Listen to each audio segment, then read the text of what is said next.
Terima kasih.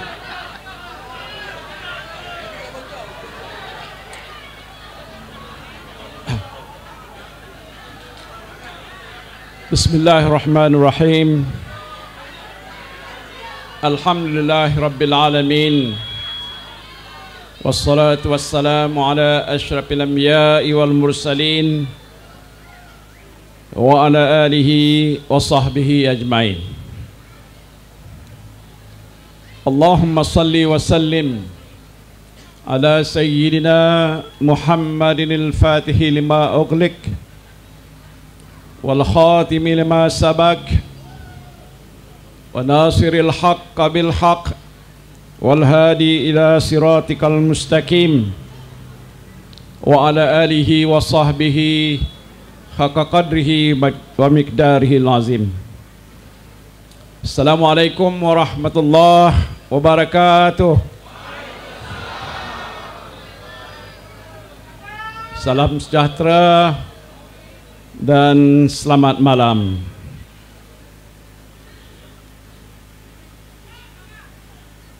Yang berbahagia Engineer Muhammad Khairul Fadlan bin Muhammad Zuri, Ketua Bahagian Bersatu Pasir Gudang merangkap Ketua Perhubungan Kawasan Perikatan Nasional Pasir Gudang, Yang di-Petua PAS Kawasan Pasir Gudang Tuan Haji Fuad bin Ibrahim, calon-calon Perikatan Nasional Parlimen Pasir Gudang Cik Muhammad Farid bin Abdul Razak, Parlimen Johor Bahru Cik Muhammad Mukhtas bin Yaakob, Parlimen Tebrau Cik Muhammad Isa bin Muhammad Basir, Parlimen Pulai Encik Loh Kah Yong, Parlimen Iskandar Putri Jashan Tan Nam Cha, pimpinan-pimpinan Perikatan Nasional di Johor Bahru, Def-def jemputan, saudara-saudari yang saya hormati sekalian. Apa khabar semua? Sihat? Dah makan belum? Kenapa tak pergi makan?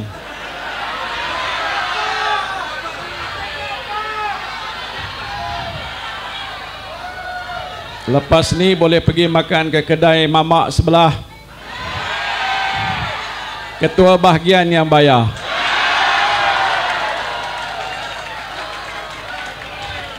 Tak apa, bil boleh hantar pada saya.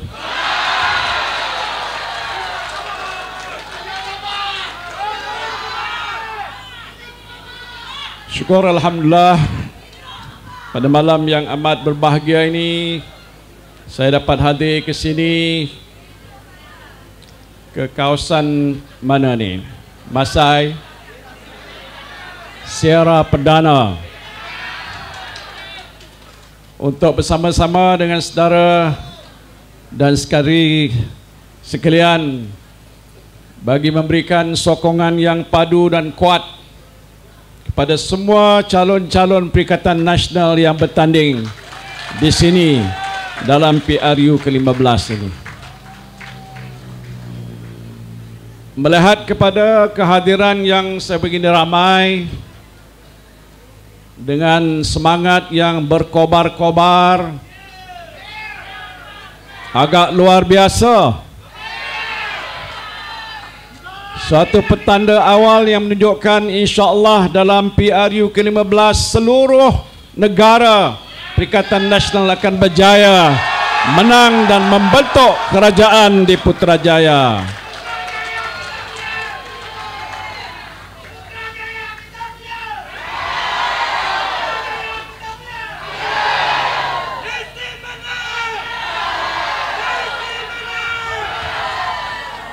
Saya sudah pergi ke seluruh negara, dan Pasir Gudang ini bukan yang terakhir.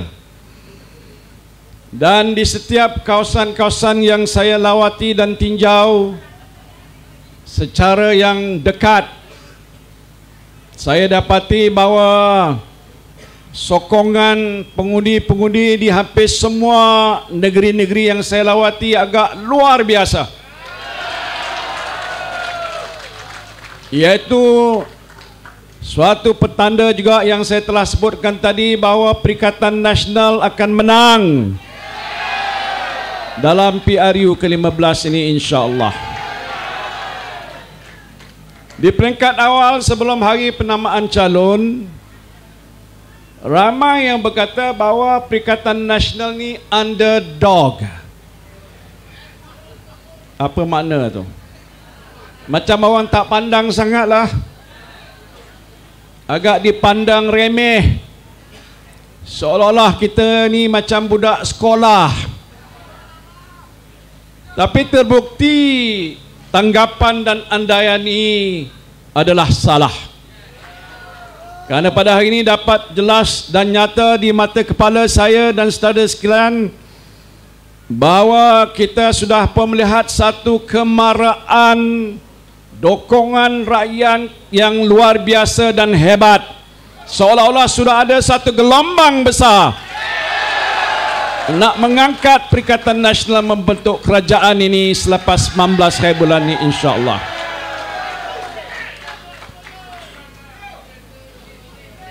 Negara kita sekarang ini berhadapan dengan banyak masalah.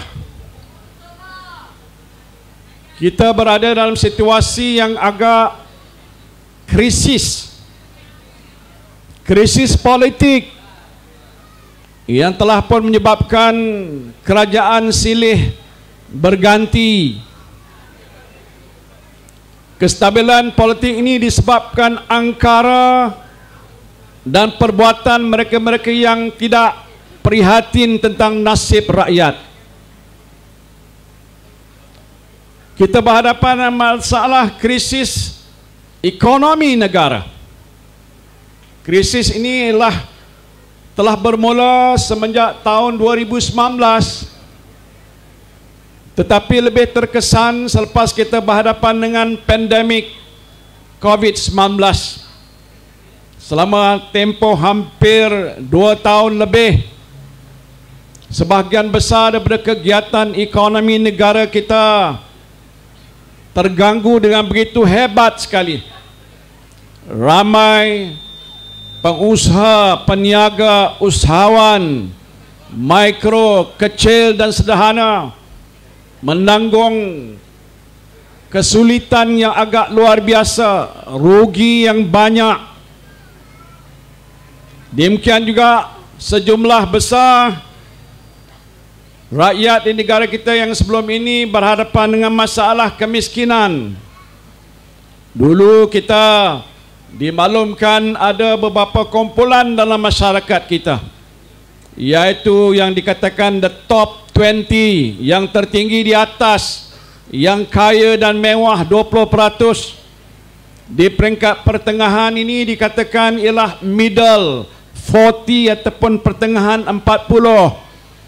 Tetapi yang lebih agak terkesan ialah di bawah, yang dahulu dipanggil B ataupun bottom 40, sekarang ini sudah meningkat kepada bottom 60 ataupun di bawah, meningkat kadar kemiskinan kepada 60% penduduk dalam negara kita. Ini satu situasi yang agak cukup mengancam kita. Dan kalau kita tidak sedar tentang masalah sebegini besar, apalagi kita tidak meneliti dengan teliti tentang siapakah yang mampu dipertanggungjawabkan untuk menguruskan hal ehwal rakyat dan negara dalam situasi rakyat yang bertambah susah dan miskin, ini adalah suatu masalah besar kepada negara kita. Kita berhadapan juga dengan masalah yang berkaitan dengan kesihatan yang belum selesai. Ya, saya memimpin negara. Waktu saya menjadi Perdana Menteri bermula pada 1 Mac 2020. Tidak saya sangka. Pertama, macam mana orang Johor jadi Perdana Menteri? Bukan pun saya bercita-cita. Kerana sudah ditakdirkan oleh Allah Subhanahu wa taala, saya diangkat ke suatu harakah sebagai Perdana Menteri yang ke-8 ini. Alhamdulillah. Tapi yang saya nak sebutkan sini ialah bebanan yang cukup berat yang terpaksa saya tanggung. Yang disebutkan situasi itu unprecedented. Tak pernah berlaku dalam sejarah dunia, hatta Malaysia sekalipun. Tak ada pakar perubatan dan juga kesihatan yang boleh mengatakan kita akan dapat menguruskan COVID dalam keadaan situasi yang begitu sukar. Tiada. Saya berada di hadapan jamaah rakyat Malaysia, terbeban dan tertanggung di atas batu jemala saya ini, amanah dan tanggungjawab. Kerana saya pemimpin nombor 1 negara. Saudara juga pemimpin di setiap perangkat. Kullukum ra'in wa kullukum mas'ulun an ra'iyatihi. Setiap kita pemimpin. Dan setiap pemimpin itu nanti Allah kata akan ditanya di akhirat nanti apa yang kamu buat terhadap orang yang kamu pimpin. Berat. Jadi yang di-Ketua PAS berat, Ketua Bahagian berat, Ketua Pemuda berat, kulluhum ajmain pemimpin ada amanah dan tanggungjawab perintah kawalan pergerakan. Betul tak? Saya suruh tuan-tuan dan puan-puan, adik-adik dan anak-anak, jangan duduk di mana? Duduk hanya di dalam rumah. Jangan ke sana, jangan ke sini, jangan ke sana, jangan ke sini. Sudah jadi lagu rap. Orang Pasir Gudang pun menari lagu rap dalam rumah kerana tak boleh keluar. Apa sebab? Perintah kawalan pergerakan dibuat oleh saya dan kerajaan waktu itu ialah untuk melindungi nyawa saudara dan saudari sekalian. Anwar Ibrahim, mungkin calon dia ada bertanding di sini, ada tidak? Kata, saya ni bapa PKP. Saya tak nak kata kepala bapa. Dia kata saya bapa PKP. Tetapi saudara bayangkan, kalau waktu itu saya tak ambil apa-apa langkah, tidak ada sekatan larangan, saudara buatlah apa yang saudara suka buat. Bagaimana agaknya keadaan COVID dalam negara kita? Macam mana? Orang Pasir Gudang. Dalam keadaan kita mengenakan PKP pun hampir 4 juta rakyat Malaysia terkesan dengan COVID-19. Kalau tidak ada PKP, mungkin 20 juta rakyat Malaysia terkesan dengan COVID. Betul tak? Apanya bodoh Anwar Ibrahim ni? Sepatutnya dia sekarang bercakap begitu, sedar, insaf, dia masih hidup lagi, isterinya masih hidup lagi, anak-anak pun masih hidup lagi, cucunya juga masih hidup lagi, kulluhum kita semua masih hidup lagi. Bersyukurlah. Tak ada pun nak kata thank you Muhyiddin. Tak apalah, saya tak minta, tapi jangan kata saya bapa PKP. Saya tak cakap begitu. Sewajarnya sebagai seorang Islam, dia mesti berkata syukur tak?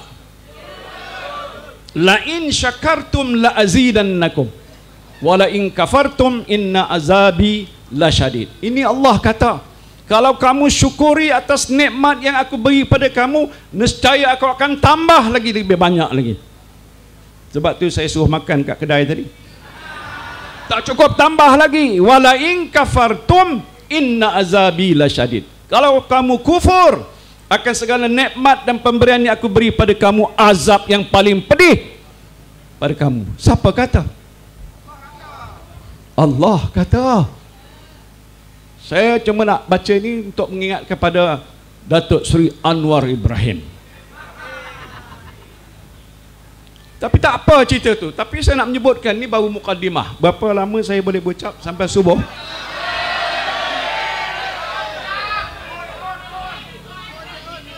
Tetapi tindakan telah pun diambil dan dah diperakukan bahawa tindakan kerajaan Malaysia Perikatan Nasional waktu itu adalah tindakan yang tepat, terbaik dalam pengurusan COVID, antara yang terbaik di peringkat antarabangsa.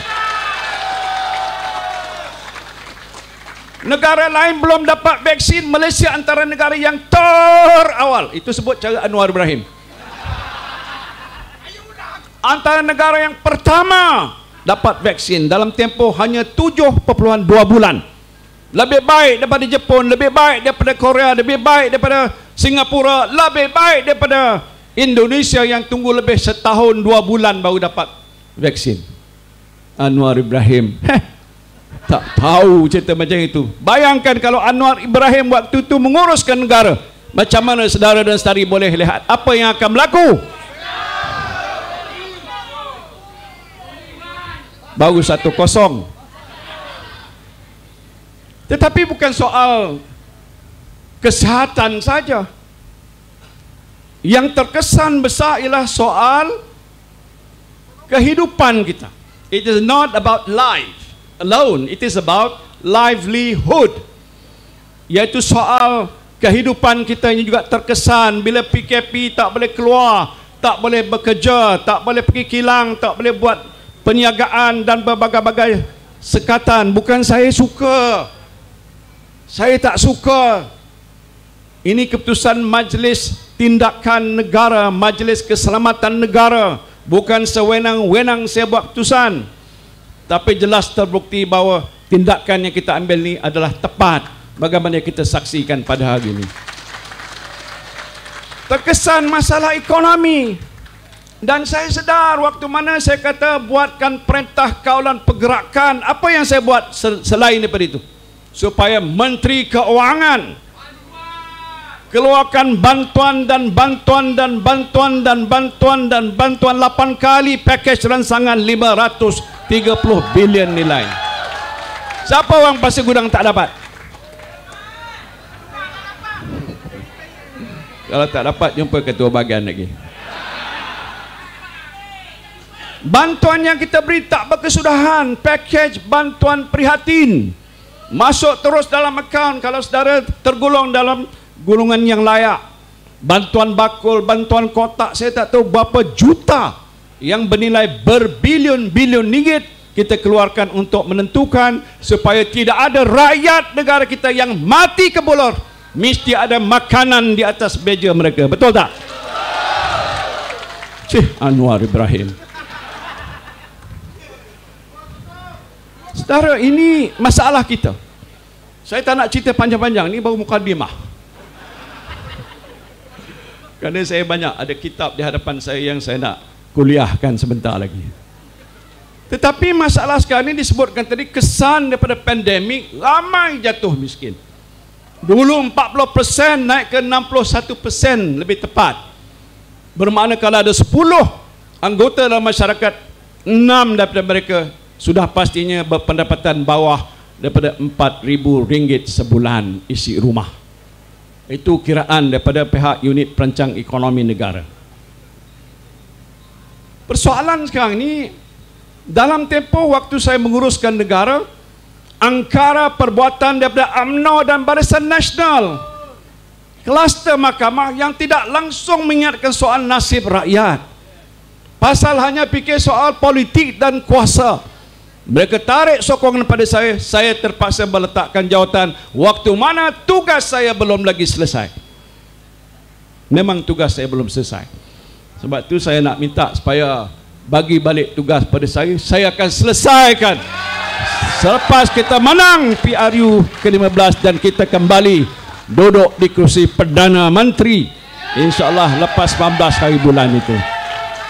Nanti kalau saya cakap begini, ada orang kata Muhyiddin berangan-angan. Berangan apa? Aku dah pernah jadi Perdana Menteri apa? Yang duduk diorang di sebelah sana tu berangan-angan, tak pernah sampai sekarang pun jadi Perdana Menteri.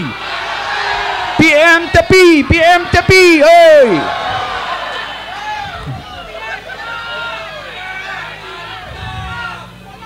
Cerminlah muka tu sendiri. Hey. Saudara jarang jumpa tengok saya macam ni kan? Malam ni saya naik syekh sedikit. Pasal saya geramkan syekh yang ada kat sana tu, yang langsung tidak bertanggungjawab. Barisan Nasional UMNO hampir hancur, saudara.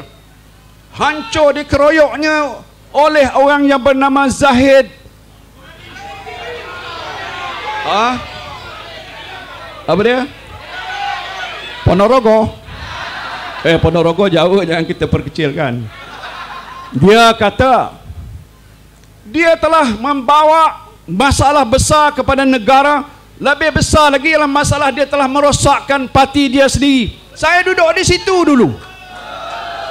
Saya pernah dalam UMNO lama, sampai ke peringkat timbalan Presiden UMNO dan timbalan Presiden Pengurusi Barisan Nasional. Ingat? Timbalan Perdana Menteri, ingat? Tetapi masalahnya bukan soal itu, soal saya. Beliau telah melibatkan diri dalam banyak perbuatan-perbuatan mungkar. Sekarang dia berhadapan dengan pertuduhan yang begitu banyak di mahkamah. Dia nak jadi Perdana Menteri. Macam mana orang Pasir Gudang? Nak sokong BN? Nak sokong BN? Sokong BN Zahid Hamidi jadi Perdana Menteri. Tetapi lebih malang lagi, saudara. Tahu tak cerita politik? Saya belum masuk dalam bab yang saya nak cerita ni, baru mukadimah. Malang lagi, telah pun ada maklumat yang agak sahih yang mengatakan Zahid Hamidi kata kemungkinan UMNO BN tak cukup bilangan nak membentuk kerajaan ni. Dia kata kalau begitu dia sanggup untuk bersekongkol dengan mana-mana parti. Cukup bilangan untuk membentuk kerajaan. Parti mana? Dia tak nak dengan barisan, dengan Perikatan Nasional. Dia kata saya pengkhianat. Siapa pengkhianat? Kalau dia tak nak dengan PN, dia nak dengan siapa? Siapakah dia yang sedang bercengkerama? Tak lain dan tidak bukan dengan Anwar Ibrahim, dengan Pakatan Harapan yang di sebalik itu ada DAP. Waduh, saya boleh cerita, ini baru mukadimah tentang masalah DAP ni. Sorry to say, ini bukan soal perkauman, soal DAP. Siapa yang tak kenal DAP? Waktu saya jadi Menteri Dalam Negeri, dalam Pakatan Harapan yang Tun menjadi Perdana Menteri sementara waktu itu sebelum dia letak jawatan, saya Menteri Dalam Negeri. Tindakan Lim Guan Eng sebagai DAP yang langsung tidak menghormati hak istimewa Bumi Putra dan juga masalah Bumi Putra. Kerajaan tubuhkan Equinas, ini satu daripada agensi besar GLC, dengan suntikan lebih 2 bilion. Guan Eng nak ambil duit ni, nak simpan, nak gunakan di tempat lain. Bermakna dia sudah, orang kata, mungkin nak menyebabkan Equinas jatuh dan tumbang. Sedangkan Equinas ini ditubuhkan untuk membantu usahawan-usahawan Bumi Putra dan meningkatkan equity Bumi Putra dalam kegiatan ekonomi negara. Itu satu. Teraju, satu lagi agensi begitu juga. Dia tarik sokongan dan tarik bantuan-bantuan yang diberikan, peruntukan untuk kita membangunkan tanah-tanah Felda. Banyak lagi, saudara, yang telah pun diambil oleh pihak Lim Guan Eng dan tindakan oleh DAP yang tidak bertanggungjawab. Termasuk dia minta supaya saya Menteri Dalam Negeri hapuskan akta hasutan. Tahu tak apa akta hasutan? Akta hasutan ni dah lama ada, dilulus dan dah dikuatkuasakan. Tujuannya ialah untuk melindung hak raja-raja Melayu, soal agama Islam, soal bahasa, soal apa lagi, kedudukan hak orang-orang Melayu. Ini sudah pun termaktub dalam perlembagaan dan tak boleh dipertikaikan. Sebab itu kalau ada orang menghina raja kita, maka akta ini boleh kita gunakan untuk bertindak terhadap orang-orang yang menghina raja-raja. Itu untuk protection what is principally the right Tak boleh kita ganggu gugat. DAP tahu itu, tapi DAP tak nak menghormati itu. Minta dan desakkan saya supaya hapuskan perkara-perkara sebegitu. Saya nak nyebutkan ni ialah untuk menunjukkan bagaimana begitu dahsyat tindakan mereka. Dan bayangkanlah kalau Pakatan Harapan balik semula berkuasa dalam negara kita untuk PRU ke-15 ini. Tak tahu saya nak cakap apa. Okey. Jadi kalau UMNO BN dah begitu rupa, Pakatan Harapan kita tahu begitu rupa, rakyat tidak ada pilihan. Yang terbaik ialah Perikatan Nasional. Bersih, prihatin. Prihatin makna tahu tentang masalah, caring tentang apa masalah rakyat. Saya ini anak orang kampung, anak Muar Jati, Totok anak Muar dan anak Johor. Saya tahu dan saya faham tentang masalah rakyat bukan saja di Johor, di seluruh negara. Sebab itu bila kita ambil tindakan waktu PKP, kita bantu rakyat supaya mereka tidak mati ke bulo. Jadi oleh sebab itu, dalam situasi keadaan sekarang ini, kita nak balik pada soal isu pokok kita. Kerajaan yang patut dibentuk pada 19 hari bulan mesti Kerajaan Perikatan Nasional. Bukan soal saya nak jadi Perdana Menteri. Kalau jadi, jadilah. Kun fayakun. Tapi persoalan penting, mesti ada kepimpinan yang prihatin, yang bersih. Itu dia ujung tu. Bersih daripada segala bentuk salah guna kuasa, penyelewengan, rasuah yang kita tahu berlaku dalam negara kita yang bernilai berbilion-bilion ringgit, sehingga Malaysia dilabelkan antara negara yang paling besar rasuahnya berlaku dalam negara kita. Stabil, tidak goncang dan goyang macam mana kita lihat sekarang ni. Dan kestabilan itu boleh wujud kiranya rakyat memberikan sokongan besar kepada Perikatan Nasional. Boleh? Soal yang penting sekarang ni apa dia yang ditawarkan oleh Perikatan Nasional? Siapa dah baca ni? Ni manifesto. Siapa dah baca? Itulah dia. Macam ramai orang Pasir Gudang belum baca. Tapi saudara nak sokong mana-mana parti untuk membentuk kerajaan, saudara kena baca apa kerajaan ini ataupun parti yang membentuk kerajaan ini nak buat. It is not just about forming the government. That's not difficult. Lepas saja 19 bulan cukup bilangan bentuk kerajaan. But then most important, what is it that you want to do for the next 5 years? Understand? Orang Pasir Gudang semua speaking kan? Orang Johor pun speaking kan? Tapi ada Perdana Menteri kita sekarang tak berapa pandai speaking. Tak apalah dia. Kita tak nak merendah-rendahkan dia.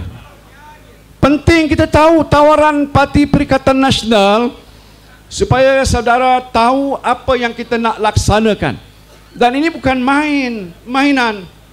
It is not about just saying something, not doing anything about it. It is about doing something for the people. Untuk rakyat, apa kita nak buat? Ini baca ni, buku kitab tebal ni, batu biru ni. Ada dalam kita punya website, boleh download dan baca malam ni. Jangan tidur sampai subuh. Pasal apa yang kita nak tawarkan ni penting. Macam contoh, kebetulan ni tidak ada dalam ni. Tapi saya nak beritahu. Pertama, ada permohonan untuk kita keluarkan KWSP bersasar.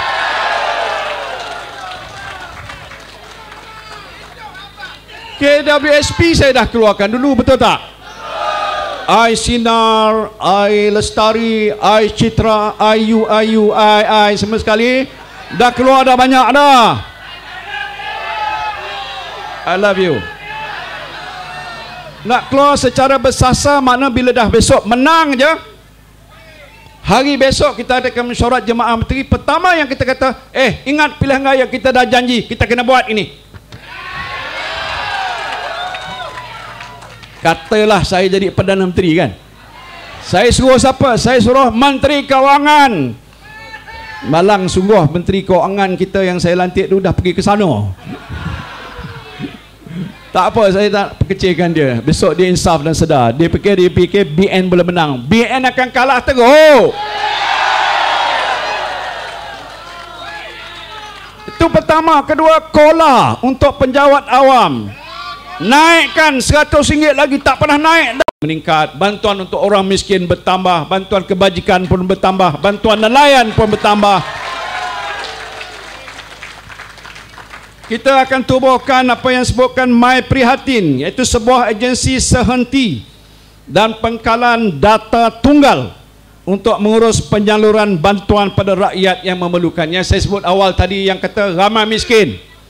Kita nak wujudkan sesuatu sistem pengkalan. Makna kalaulah di Pasir Gudang ke, ataupun Iskandar Puteri ke, ataupun di kawasan lain di Pulai dan Kulai ke, ada orang miskin dan memang ada orang miskin dan ramai pula terjatuh dan kumpulan miskin dalam tempoh beberapa tahun ke hadapan. Sistem ni akan kesan mereka dalam tempoh yang dekat, mungkin cepat, tak sampai sebulan, mereka akan dapat kita berikan bantuan. Kan orang yang berhadapan dengan masalah hidup yang daif tak boleh tunggu walau sehari pun. Betul tak? Sokong tak? Kemudian saya nak bagi moratorium kepada perusahaan kecil dan sederhana. Moratorium. Moratorium apa makna? Yang dok sorak-sorak tu tahu ke apa moratorium?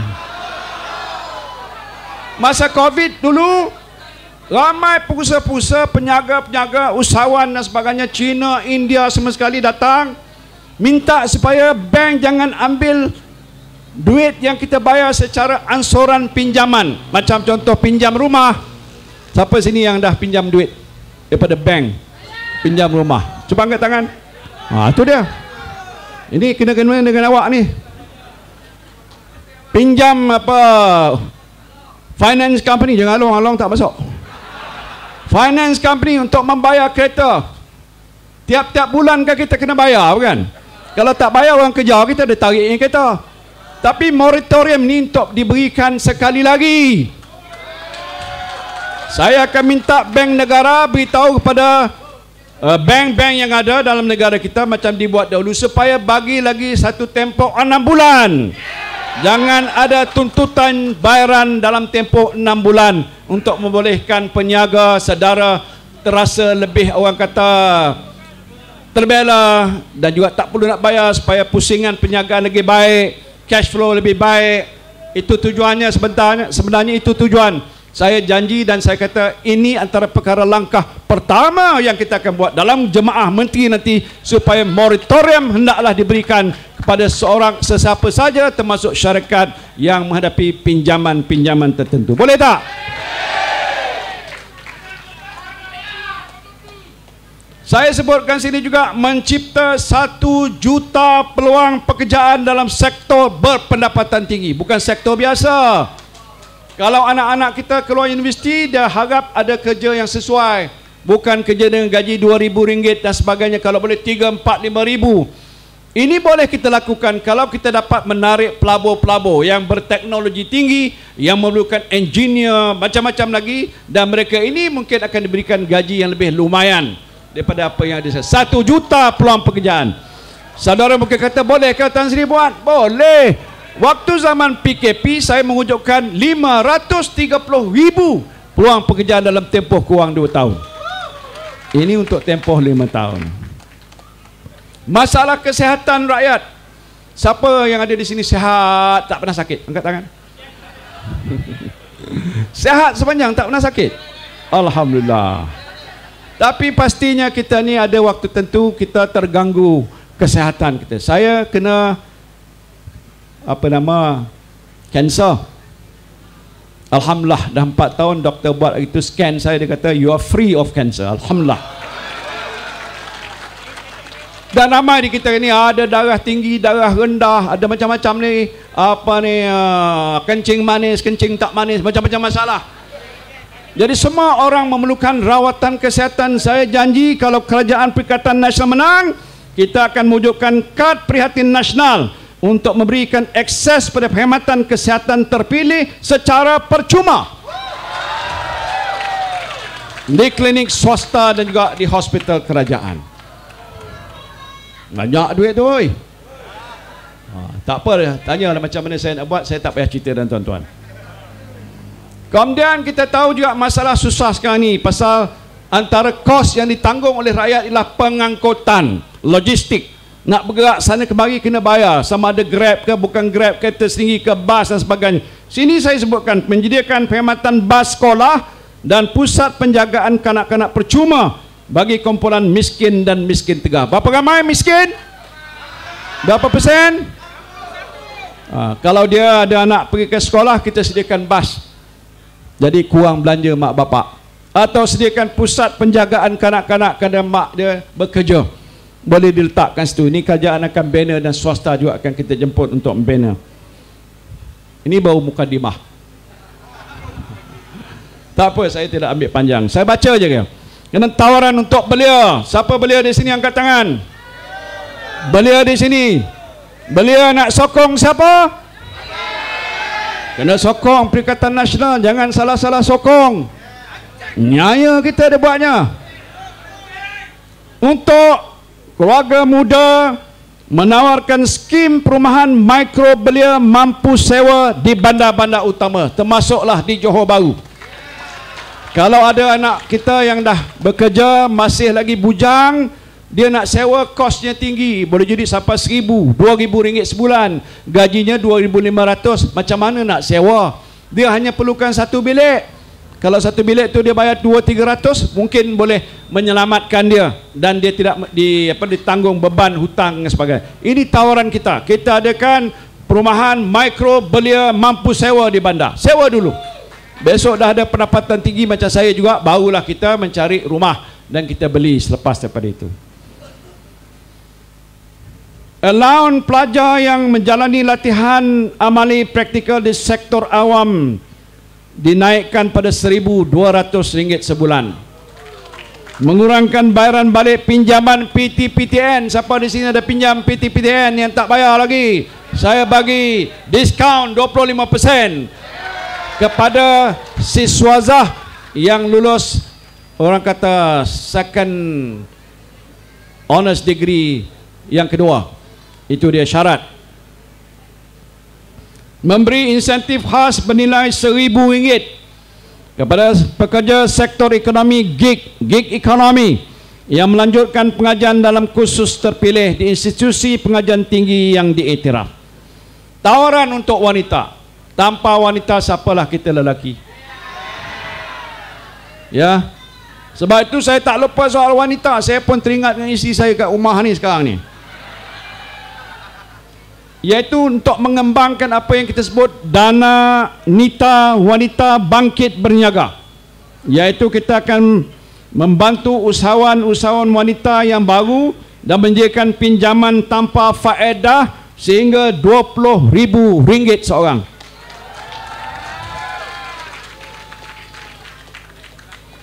Melaksanakan sistem sokongan bagi wanita bekerja dan kembali bekerja, termasuk peruntukan khas penjagaan ibu bapa dan kemudahan taska di tempat kerja.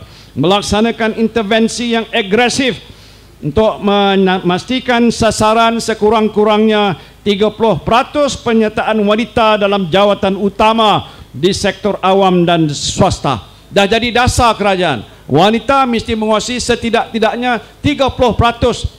Baik di sektor perkhidmatan awam ataupun di swasta. Sekarang ini belum tercapai. We will strive harder so that the women will have a place dalam tempat kerja ataupun workplace dalam tempoh 5 tahun ke hadapan. Meningkatkan kadar pelepasan cukai tambahan sebanyak RM1,000 bagi semua wanita yang bekerja. Kita potong cukai dia sebanyak RM1,000. Jadi bermakna dia akan bayar kurang untuk tempoh yang akan datang. Untuk warga mas, siapa warga mas di sini? Warga mas. Kalau ada warga mas di sini nak tahu, saya sebutkan kita akan tubuhkan jabatan warga mas. Dulu tak ada jabatan, diletakkan di bawah Jabatan Kebajikan Masyarakat. Sekarang ni kenapa? Negara kita dah jadi negara menua. Bukan petua, menua menjadi lebih tua, aging population. Saya dah 75, saya pun masuk dalam kategori warga emas. Saya masih masuk dan tergolong kalau umur 60 tahun ke atas. I'm 75 tapi look like 55 kan. Ini kita akan tubuhkan Jabatan Warga Mas untuk kita menyediakan perkhidmatan dan program kebajikan yang lebih banyak untuk membantu warga Mas menjalankan kehidupan mereka yang lebih sejahtera. Kita juga akan memperkenalkan skim lawatan doktor ke rumah bagi memudahkan penjagaan kesihatan warga Mas. Dia tak payah keluar pergi hospital, doktor akan datang ke rumah untuk cek mereka masalah kesihatan mereka. Tawaran untuk orang kelainan upaya OKU mewajibkan fasiliti mesra OKU di semua bangunan awam dan premis swasta. Dah dimula tapi belum banyak yang buat begitu. Mesti ada kemudahan lalu kursi roda, ada palang tepi untuk orang ni berpau tak jatuh, ya. Ini penting dan ini kita akan pastikan dilaksanakan secara lebih meluas untuk tempoh 5 tahun ke atas. Memberi bantuan alat sokongan OKU secara percuma kepada pelajar di IPT daripada keluarga yang kurang berkemampuan. Tawaran untuk Bumiputra pun ada. Ini saya sebutkan ini menyelaras semua program pembangunan Bumiputra di kementerian dan agensi untuk memastikan pegangan equity Bumiputra dapat ditingkatkan ke tahap 30%. Saudara tahu dulu ada dasar ekonomi baru. Itu dasar intervention yang dibuat oleh kerajaan dahulu supaya tahap penguasaan ekonomi negara ini sekurang-kurangnya 3% di dalam tangan Bumiputra. Tidak tercapai, saudara.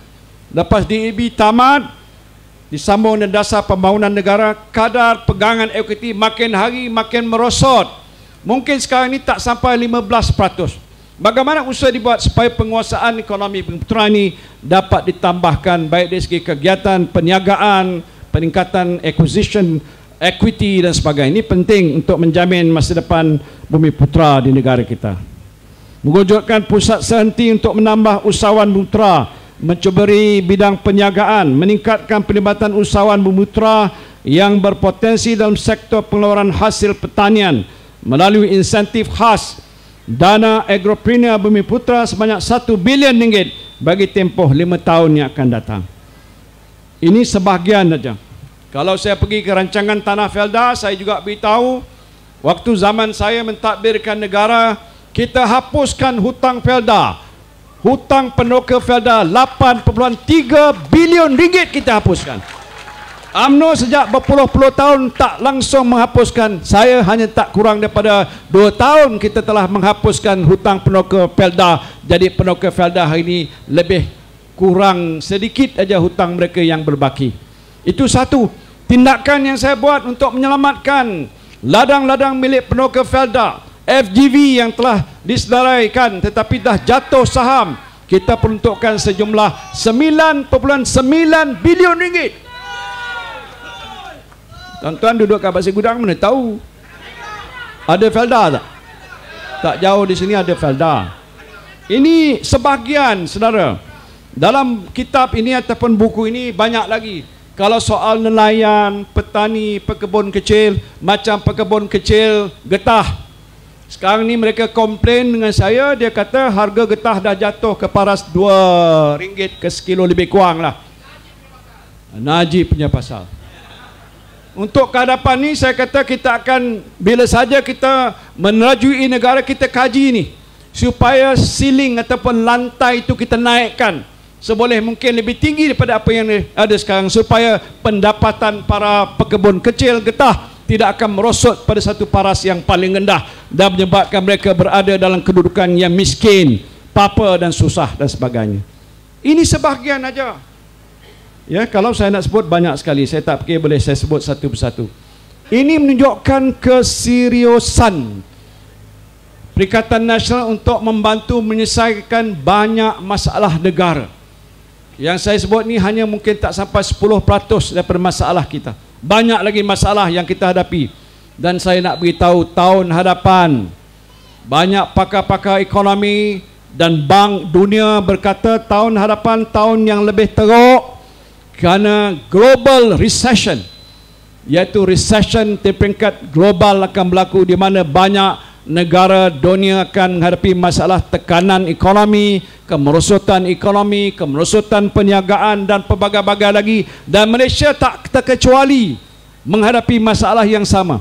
Persoalan yang penting, bagaimana kerajaan yang ada nanti nak menguruskan masalah itu sekarang sebelum kemerosotan itu akan datang pada tahun hadapan.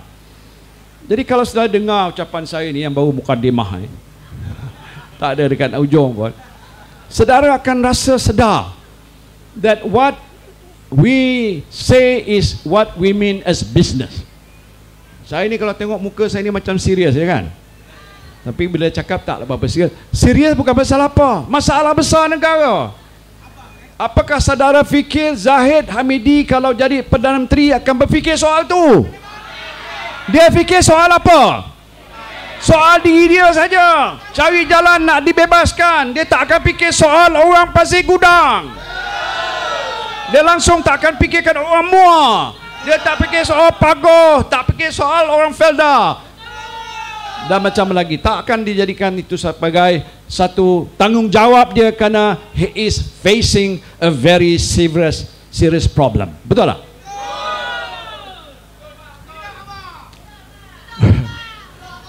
Jadi saudara, kita tak ada banyak pilihan sebenarnya.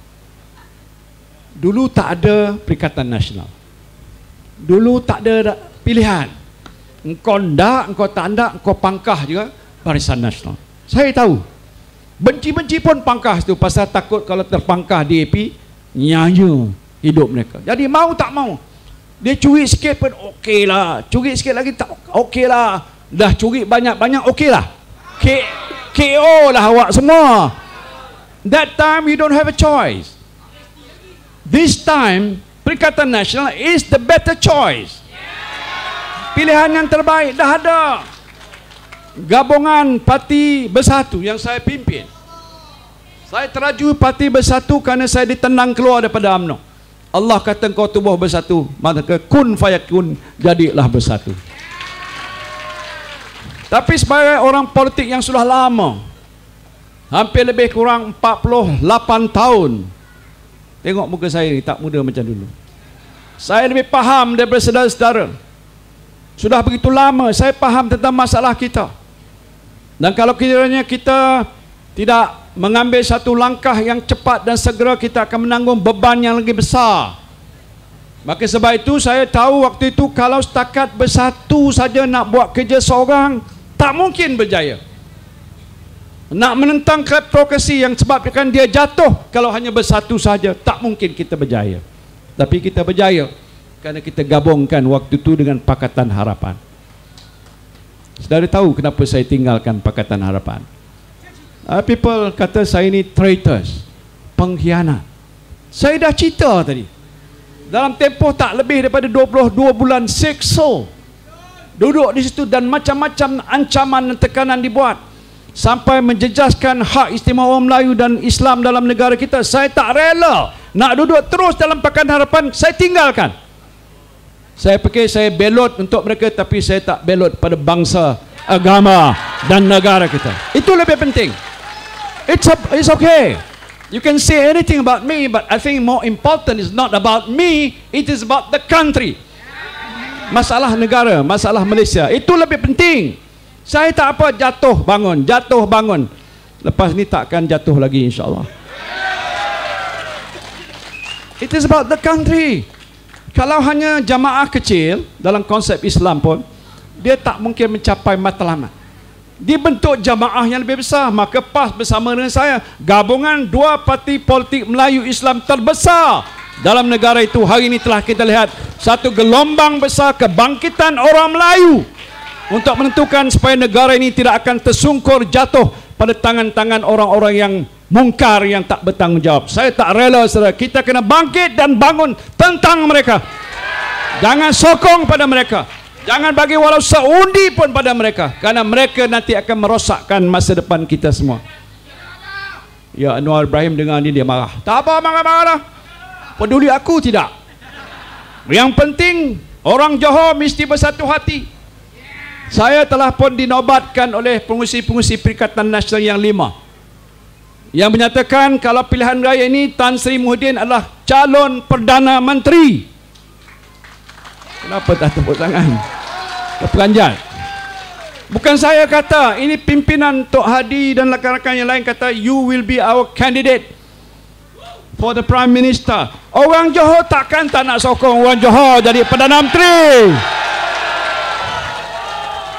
Orang Johor tak bodoh. Setidak-tidaknya kalau orang Johor jadi Perdana Menteri, Johor akan diberikan perhatian yang paling utama. Masalah pembangunan Johor yang belum selesai, banyak isu-isu yang belum diselesai. Kerajaan negeri saya fikir tak akan mampu buat semuanya tanpa ada dokongan dan sokongan daripada kerajaan pusat yang dipimpin oleh Perikatan Nasional. Betul tak? So what are you waiting for? Apa nak tunggu lagi? Apa nak tunggu lagi? Kita kena keluar ramai-ramai, gegarkan Pasir Gudang, Johor, dengan semarakkan semangat kita dalam Perikatan Nasional. Tunjuk kepada rakyat that we are here and ready to form the government.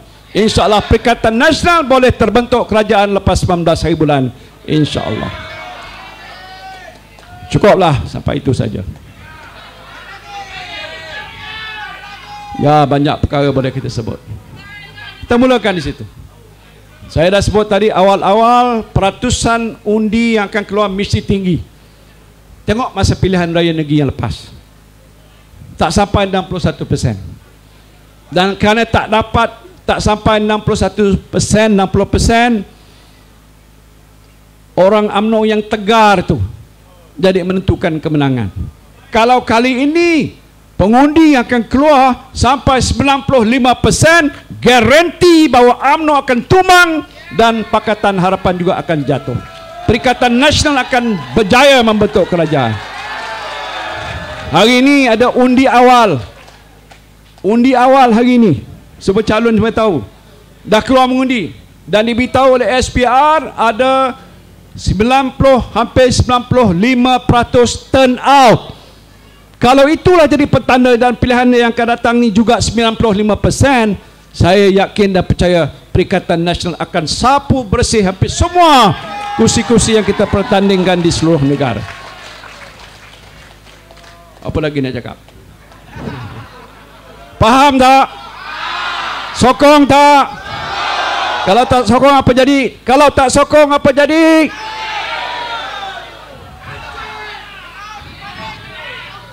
Ya, saudara, saya pergi mana-mana. Besok ni saya sambung lagi. Pergi ke Muar, ada ketua PAS Negeri Datuk Haji Abdullah dekat situ bertanding. Lawan dengan orang muda. Syed Saddiq. Tak apa kita lawan dia. Pergi ke mana-mana saja, tak ada masalah. Dan sekarang ni pun kita ada wakil-wakil daripada bersekutu yang bertanding. Saya pergi di mana di Johor banyak tempat. Dan juga Dewan yang bukan Islam daripada PAS juga ada bertanding. Jadi ini gabungan tenaga-tenaga muda yang cukup qualified. Sebahagian besarnya qualified. Saya tak letak orang tak qualified. Kesemua mereka-mereka yang bertanding ini sudah disaring, buat vetting. Bukan angkat gitu lepas tu jadi calon. No way. Kita saring dulu. Pertama kita hantar pada SPRM. Tengok ada tak kes-kes rasuah. Kalau ada naik bendera merah aja itu, tak boleh lah. Lepas tu kita hantar pada PDRM. Ada tak langgar ke orang ke siapa, cabut mati ke apa semua sekali. Kalau naik bendera merah, tak boleh. Lepas tu LHDN. Siapa ada hutang tak bayar pada lembaga hasil dalam negeri, tak bayar cukai. Kita kata tak boleh. Lepas tu kita test insolvency, dia bankrupt tak bankrupt. 4 sasaran ataupun vetting proses. Jadi semua yang masuk petani ini semua sudah clear. Tak tahulah kalau di pihak BN UMNO dia buat begitu. Kalau dia buat begitu, agaknya tuan-tuan fikir Datuk Zahid Hamidi yang ada kes di mahkamah tu, dia bendera biru ke atau bendera merah? Tak apalah. Mungkin undang-undang kata dia belum dijatuh hukum, dia boleh bertanding, saya tak persoalkan. Tapi kalau saya dalam kalangan kita yang nak bertanding ada kes sebegitu, sorry, lebih baik jangan cari orang sebegini, besok ada masalah. So they all clean. Kita saja parti, waktu mana kita meletakkan calon-calon ni angkat sumpah. Wallahi, wabillahi, watallah, saya Muhyiddin Yassin yang bertanding di Parlimen Pagar 143 dengan ini bersumpah bahawa saya tidak akan melakukan apa-apa salah guna kuasa, tak melanggar akta SPRM, dan memastikan saya akan menentukan semuanya dengan baik dan macam-macam lagi. Sign kat bawah tu. Ada juga parti yang sebelah sana UMNO buat gitu. Dia yang kena kes banyak-banyak. Saya dengan ni nama sebenarnya kita tahu siapa nama dia. Bersumpah dengan Allah bahawa kami tidak. Tapi dia melakukan. Dah ada kluster mahkamah. Macam mana? Di sebelah PH pun. Dalam tu ada kes Guan Eng. Belum settle lagi. Nak angkat bersumpah. Tak ada juga bersumpah. Yang ada hanya Perikatan Nasional. Betul tak? It's only Perikatan Nasional yang hanya meletakkan calon-calon yang berintegriti, yang tak bermasalah, yang berkelayakan, yang mampu memikul amanah dan tanggungjawab. Ini cara kita. Kalau besok adalah kes-kes tertentu, kita akan ambil tindakan. Tak boleh kita. Kalau ada, na'udzubillah min zalik. Kita harap ialah yang terbaik. Ini yang rakyat mahu, bukan? Mau yang bersih, bukan? Mau yang prihatin, bukan?